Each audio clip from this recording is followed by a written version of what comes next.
실제로 아이라인 문신 후에 안구 건조증이 심해졌다고 오는 분들 꽤 많습니다. 그거는 뭐 시술은 아니고 약간 수술인데 성형외과에서 뒷트임, 밑트임, 저는 개인적으로 말리고 싶은 수술이긴 합니다. 젊을 때는 아마 잘 못 느끼실 건데요. 근데 우리가 나이가 되면 원장님, 제 친구가 속눈썹 연장을 하고 나서 결막염이 걸린 적이 있다고 했는데 그럴 수가 있나요? 네, 의외로 그런 분들이 실제로 병원에 많이 오시는데요. 주로 20, 30대 여성분들인데 어떤 환자분은 속눈썹 연장을 하고 일주일도 안 돼서 눈이 붓고 보름이 나와서 엄청 고생하셨던 분도 계세요. 속눈썹 연장이랑 결막염이랑 대체 무슨 상관이에요? 인조 속눈썹 자체가 눈에 결막을 찔러서 문제가 생기기도 하고 접착제가 화학물질이 들어있잖아요. 그래서 이 화학물질이 눈에 들어가면 알레르기 반응이나 심한 경우 화상이나 각막이 벗겨지는 문제가 생길 수도 있습니다. 아무래도 시술 도구나 손이 깨끗하지 않으면 세균 감염 위험도 있고요. 그러면 속눈썹 펌은 어떤가요? 속눈썹 파마는 연장보다는 좀 낫지만 어쨌든 화학물질을 사용한다는 점에서 당연히 아주 안전하다고 할 수는 없는데요. 경험이 많은 전문가한테 시술을 맡기시는 게 그나마 좋을 것 같아요. 아이라인 문신이라고 하시죠? 그거는 어떻게 생각하세요? 아이라인 문신은 사실 어떻게 보면 더 위험한 건데요. 문신이라는 게 바늘로 구멍을 내고 획수를 넣는 거잖아요. 이런 과정에서 감염 문제도 있지만 더 큰 문제가 눈꺼풀 끝에 있는 마이범샘 손상인데 이게 기름샘인데 여기서 기름을 분비해서 눈물이 증발하는 걸 막아주는 역할을 하거든요. 그런데 이 구멍들이 막히면 눈 밖으로 나오지 못한 기름들이 뭉쳐가지고 염증이 생기고 건조증이 더 심해질 수 있습니다. 색소가 들어가면 당연히 마이범샘이 막혀서 이런 문제가 생기겠죠. 실제로 아이라인 문신 후에 안구 건조증이 심해졌다고 오는 분들 꽤 많습니다. 그리고 제가 알기에 문신에 쓰이는 색소 중에서 중금속이 포함된 경우가 많다고 들었는데 혹시라도 이런 색소가 들어간다면 아주 위험할 수 있을 것 같아요. 그러면 결국 눈화장이 최선인 거네요.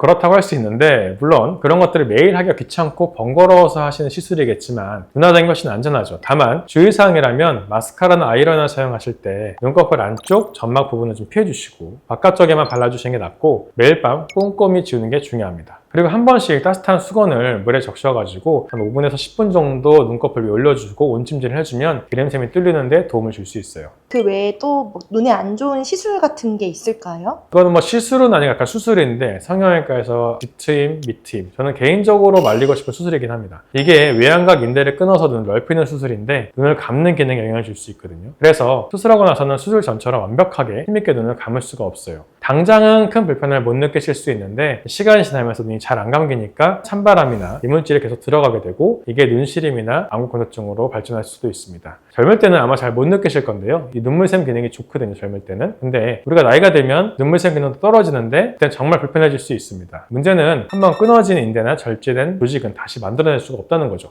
그럼 요즘 쌍꺼풀 수술도 많이 하는데 이것도 혹시 문제가 되나요? 쌍꺼풀 수술 자체는 상대적으로 안전한 편이긴 한데요. 다만 라인을 너무 높게 잡거나 지방을 과도하게 제거하면 눈을 완전히 감기 어려워질 수 있습니다. 본인의 눈 구조에 맞는 적절한 높이와 모양을 선택하면 큰 문제가 없을 거라고 생각합니다. 그래도 내가 꼭 눈 시술이나 이런 수술들을 받고 싶다고 하면은 어떤 점들을 고려해야 될까요? 우선 본인의 눈 상태를 정확히 파악하는 게 중요한데요. 평소 안구 건조증이 있거나 눈이 예민한 분들이라면 더욱 신중해야 되고요. 그리고 시술 받기 전에 충분한 상담을 받아보시고 부작용이나 사후 관리에 대해서도 자세히 알아보시는 게 중요할 것 같아요. 무엇보다 경험이 풍부하고 자격을 갖춘 전문가에게 받는 게 중요할 것 같습니다. 가격만 보고 결정하시면 안 되고 실수로 문제가 생겼을 때 책임질 수 있는 곳인지 확인해 보는 게 중요하겠습니다. 혹시 내가 시술이나 수술을 받았는데 어떤 좀 이상이 있다, 병원에 꼭 가야 되는 증상 이런 게 있나요? 속눈썹 연장이나 다른 눈 시술을 받은 후에 눈 시림 증상이라든지 충혈, 과도한 뱀뱀을 아니면 흐리게 보이는 것 같은 증상이 있으면 즉시 인조 속눈썹을 제거하시고 안과에 오셔야 되고요. 개인적으로 평소 눈이 예민하거나 안구 건조증이 있는 분들은 이런 시술을 받는 것 자체를 정말 신중하게 생각해 보셔야 될 것 같아요. 그리고 이 눈 수술을 받으신 분들은 일정 기간 동안은 속눈썹 연장이나 아이라인 문신 같은 시술 절대 받으시면 안 됩니다. 수술 부위가 완전히 회복되기 전에 화학물질에 노출되게 되면 상처 회복에 방해를 받을 수 있고 감염 위험이 높아질 수 있습니다. 수술 종류에 따라서 기간이 달라질 수 있는데 가장 확실한 방법은 수술 받으신 병원에서 정기검진 받으실 때 담당 의사분께 물어보시면 제일 좋을 것 같아요. 눈은 정말 소중한 우리 몸의 기관입니다. 한번 손상되면 되돌리기가 정말 어렵습니다. 아무리 예뻐지고 싶어도 건강을 해치면서까지 할 필요는 없다고 생각해요. 꼭 시술이나 수술을 받으시려면 충분히 알아보시고 신중하게 결정을 하셨으면 좋겠습니다. 그리고 조금이라도 이상 증상이 생기면 바로 안과로 오세요. 건강한 눈으로 평생 아름다운 세상을 보시길 바랍니다. 감사합니다.